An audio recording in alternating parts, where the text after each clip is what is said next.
Cette nuit-là, dans les rues froides de Londres, deux ennemis de l'Europe se rencontraient secrètement. Quand Marine Le Pen se retrouva face à Nigel Farage, l'architecte du Brexit, elle allait découvrir que ce n'étaient pas seulement deux politiciens qui s'affrontaient, mais deux visions opposées de l'anti-européanisme. Cette nuit, le destin du Frexit était sur le point d'être scellé. Marine Le Pen franchit le seuil du club privé près de Westminster, ses pas résonnant sur le parquet ciré. L'endroit respirait l'aristocratie britannique. Portraits de lords en uniforme, bibliothèque de cuir rouge, odeur de tabac et de whisky écossais. Nigel Farage l'attendait près de la cheminée, un verre de vin rouge à la main, son sourire habituel affiché comme un masque. « Marine », dit Farage en se levant, sa voix portant cet accent poche qu'il maîtrisait si bien. « Il était temps que nous ayons cette conversation. Brexit a prouvé qu'on peut quitter l'Union européenne. À vous de jouer maintenant. » Marine accepta le verre qu'il lui tendait, observant cet homme qui avait réussi là où elle échouait encore. « Monsieur Farage, répondit-elle avec une politesse calculée, votre invitation était inattendue. Appelez-moi Nigel, voyons.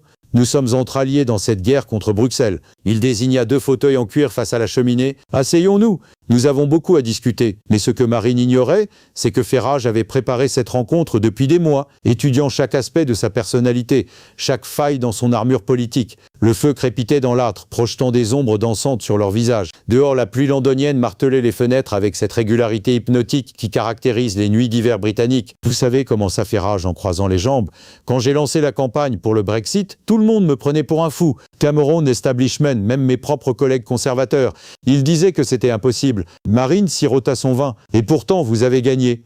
Exactement. Savez-vous pourquoi? Farage se pencha légèrement vers elle, ses yeux brillant d'une lueur particulière. Parce que j'ai compris quelque chose que vous n'avez pas encore saisi, Marine. Pour battre le système, il faut parfois utiliser ses propres règles contre lui. La remarque piqua Marine au vif. Que voulez-vous dire? Votre problème, c'est que vous jouez trop franc jeu. Vous dites exactement ce que vous pensez. C'est honorable.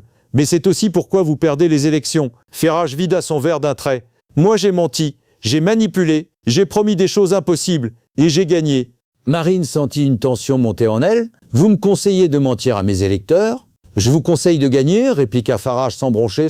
Regardez où m'ont mené mes mensonges. Le Brexit est effectif, l'Union européenne est affaiblie, et moi je touche une pension européenne confortable. Il éclata de rire, un rire qui sonnait faux dans la chaleur feutrée du club. Pension européenne? Marine fronça les sourcils. Vous touchez de l'argent de l'UE? Bien sûr. 20 ans de député européen, ça rapporte. Près de 80 000 livres par an à vie. Pas mal pour quelqu'un qui a consacré sa carrière à détruire cette institution, non? L'aveu frappa Marine comme une gifle. Cet homme qu'elle respectait, qui avait mené le combat contre Bruxelles, s'enrichissait grâce au système qu'il prétendait combattre. Vous voyez cette expression sur votre visage? Continua Farage, amusé.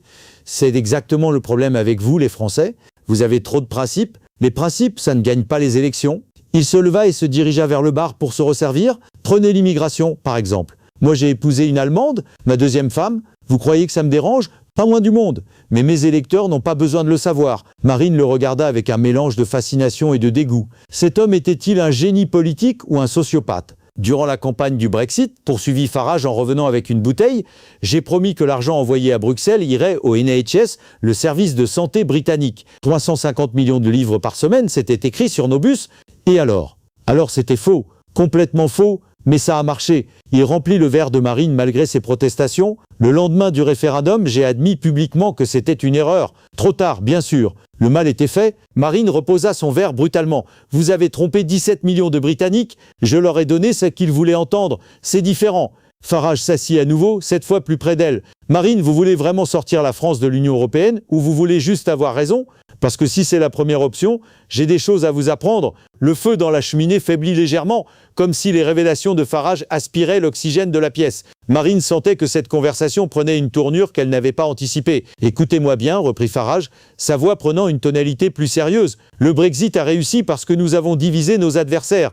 Cameron pensait qu'un référendum lui donnerait raison facilement. Nous l'avons laissé le croire. Et comment avez-vous fait ça? Demanda Marine malgré elle, prise au piège de sa curiosité, en lui faisant croire que nous étions des amateurs. Pendant des années, j'ai joué le bouffon européen, le député qui lance des poissons dans l'hémicycle, qui fait des discours outranciers. Il me prenait pour un clown. Farage sourit, mais ce sourire était glacial. Le jour du référendum, ils ont découvert que le clown était en fait le marionnettiste. Donc votre conseil pour le Frexit, c'est de mentir et manipuler. Marine ne cachait plus son indignation. C'est exactement le contraire de ce que représente mon mouvement. Votre mouvement?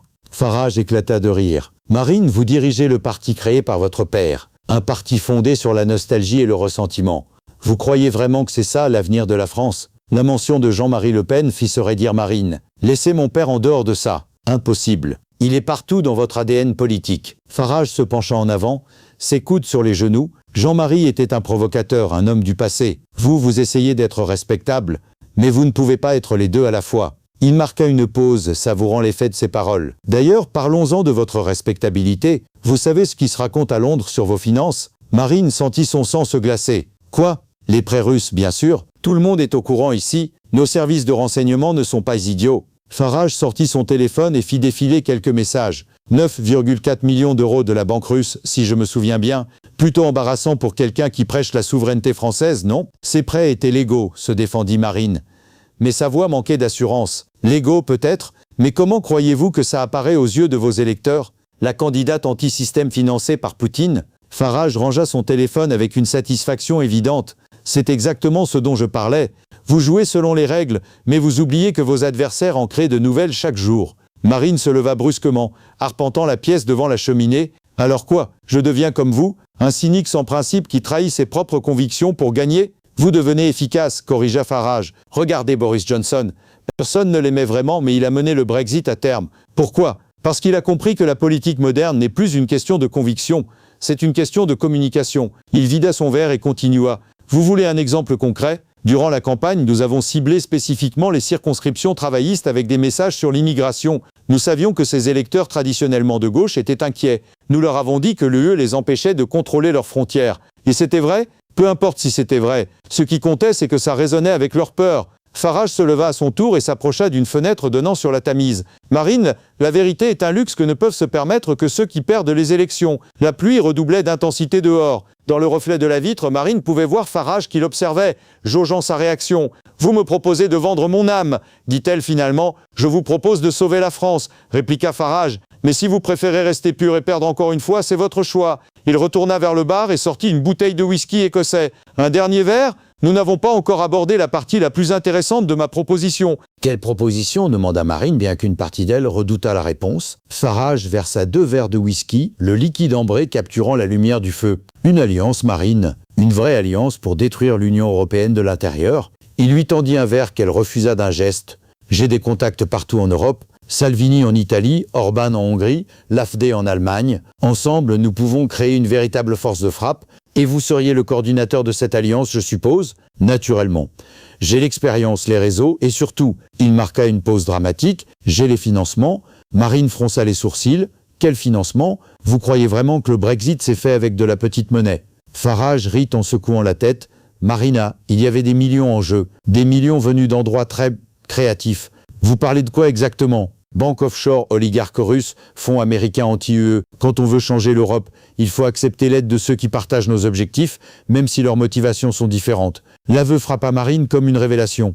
Vous avez vendu le Brexit à des puissances étrangères?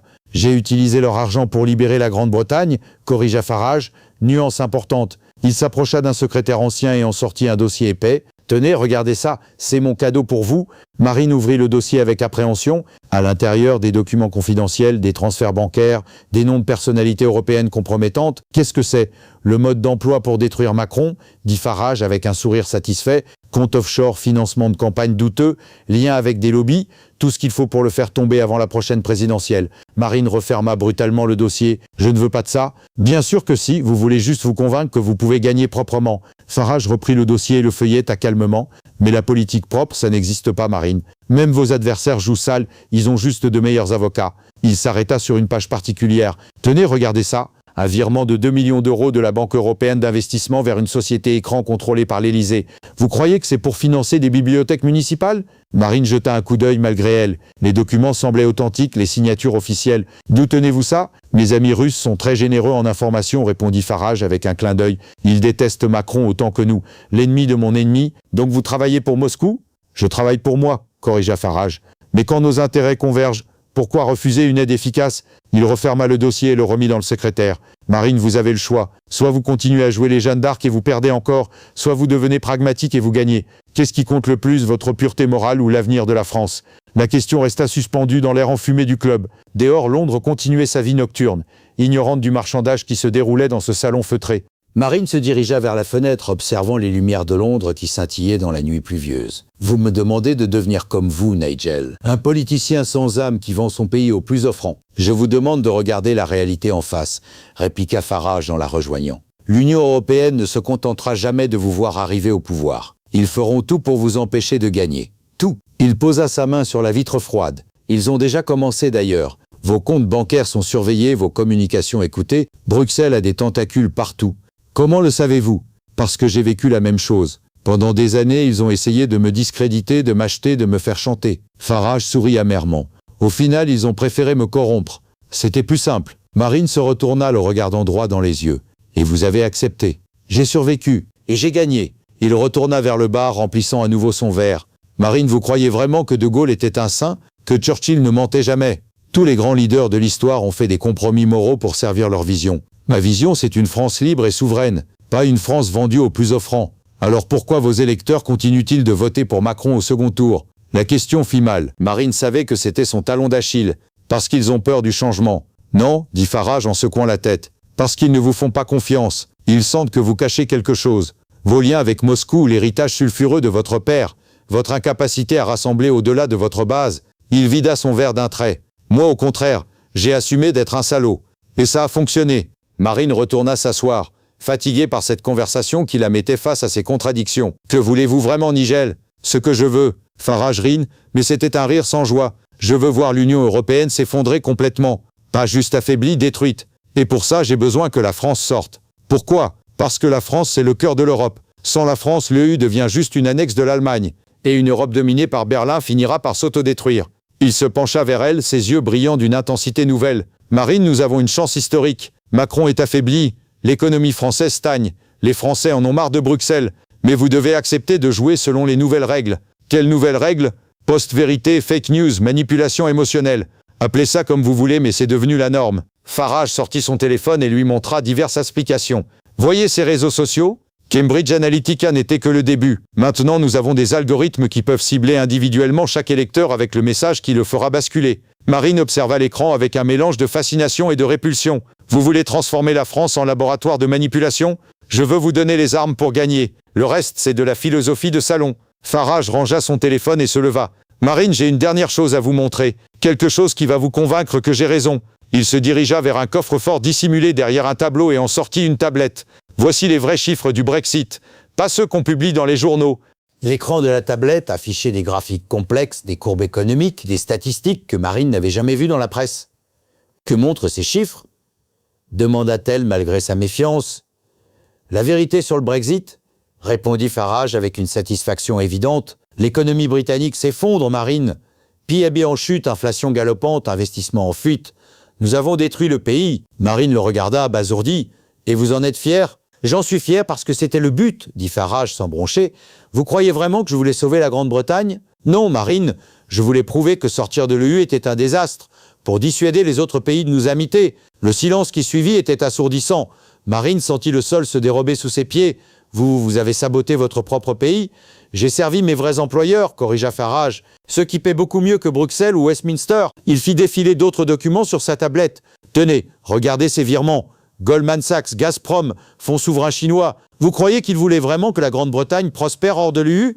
Marine recula, horrifiée par ce qu'elle découvrait. « Vous êtes un traître. Je suis un homme d'affaires, » répliqua Farage calmement. « Et maintenant, c'est votre tour de choisir votre camp. » Il posa la tablette sur la table et croisa les bras. « L'offre que je vous fais est simple, Marine. Vous acceptez de jouer selon mes règles et dans 5 ans, vous serez présidente de la République. Vous refusez. Et je m'arrange pour que ces documents sur vos financements russes se retrouvent sur tous les bureaux de rédaction de France. Du chantage? De la négociation, » corrigea Farage. « Dans le monde réel, c'est la même chose. » Marine se dirigea vers la porte, mais la voix de Farage l'arrêta. « Réfléchissez bien, Marine. Votre père a passé sa vie à combattre le système sans jamais le comprendre. Vous avez l'occasion de faire mieux que lui. Ou pire. » Elle se retourna une dernière fois. « Que voulez-vous en échange de votre aide? Que vous acceptiez que la France devienne le laboratoire d'une nouvelle forme de démocratie. Une démocratie dirigée, contrôlée, optimisée par l'intelligence artificielle et la manipulation de masse. » Farage sourit, mais ce sourire n'avait rien d'humain. Imaginez une France où chaque citoyen reçoit exactement l'information qui le fera voter dans le bon sens, où chaque décision politique est prise en fonction d'algorithmes prédictifs, où la volonté populaire est fabriquée scientifiquement. C'est de la dictature high-tech, murmura Marine. C'est l'avenir, que vous le vouliez ou non. La seule question est, Voulez-vous en être la bénéficiaire ou la victime ? Marine ouvrit la porte du club, laissant entrer un souffle d'air froid londonien. J'ai besoin de réfléchir. Vous avez 48 heures, dit Farage. Après ça, mon offre sera transférée à quelqu'un d'autre. Jordan Bardella, peut-être ? Il me semble plus flexible que vous. La menace était claire. Marine sortit dans la nuit londonienne, laissant derrière elle un monde qu'elle croyait connaître. Dans la rue, sous la pluie battante, elle réalisa qu'elle venait de découvrir les vraies règles du jeu politique moderne. Des règles où l'honneur et la conviction n'avaient plus leur place, où tout se négociait et tout se vendait. Elle sortit son téléphone pour appeler un taxi, mais hésita. Qui pouvait-elle appeler ? En qui pouvait-elle avoir confiance ? Farage avait raison sur un point. Dans ce nouveau monde, elle était seule, terriblement seule. Le taxi roulait dans les rues désertes de Londres, les lumières de la ville défilant comme des fantômes dans la nuit pluvieuse. Marine Le Pen regardait défiler cette capitale qu'elle avait toujours associée à la résistance contre l'Europe, sans se douter qu'elle cachait en réalité une toute autre vérité. Son téléphone vibra. Un message de Farage. « N'oubliez pas, Marine, dans 48 heures, soit vous devenez une actrice de l'histoire, soit vous en restez spectatrice. Le choix vous appartient. » Elle effaça le message, mais les mots restaient gravés dans sa mémoire. 48 heures pour décider si elle acceptait de compromettre tout ce en quoi elle croyait pour enfin accéder au pouvoir. Le taxi s'arrêta devant son hôtel. Avant de descendre, Marine regarda une dernière fois en direction du club où elle venait de passer la soirée la plus troublante de sa carrière. Farage avait raison sur une chose, les règles du jeu avaient changé. La question était de savoir si elle était prête à changer avec elle. Dans sa chambre d'hôtel, Marine s'assit près de la fenêtre donnant sur Hyde Park. Elle pensait à son père, Jean-Marie Le Pen, qui avait passé sa vie à combattre un système qu'il ne comprenait qu'à moitié. Elle pensait à ses électeurs, ces millions de Français qui croyaient en elle, qui voyaient en elle l'incarnation d'une certaine idée de la France. Pouvait-elle les trahir pour une promesse de victoire, mais pouvait-elle aussi les condamner à l'impuissance en refusant les seules armes qui lui permettraient de gagner ? Son téléphone sonna. C'était Jordan Bardella. « Marine, comment s'est passé votre rendez-vous avec Farage ?» Elle hésita avant de répondre. « Instructif, Jordan. Très instructif. » Parfait, il peut vraiment nous aider à gagner les prochaines élections. Son expertise du Brexit est inestimable. Marine ferma les yeux. Jordan ne savait pas. Personne ne savait que le Brexit était en réalité un piège, une démonstration par l'absurde des dangers de quitter l'Union européenne. Nous reparlerons de tout ça demain, dit-elle évasivement. D'accord, reposez-vous bien, nous avons du pain sur la planche. Après avoir raccroché, Marine resta immobile dans l'obscurité de sa chambre. Dehors, Londres dormait, ignorant que dans cette petite chambre d'hôtel, l'avenir de la France se jouait peut-être. Elle avait 48 heures pour choisir entre l'honneur et l'efficacité, entre ses principes et la victoire. 48 heures pour décider si Marine Le Pen allait sauver la France ou la vendre.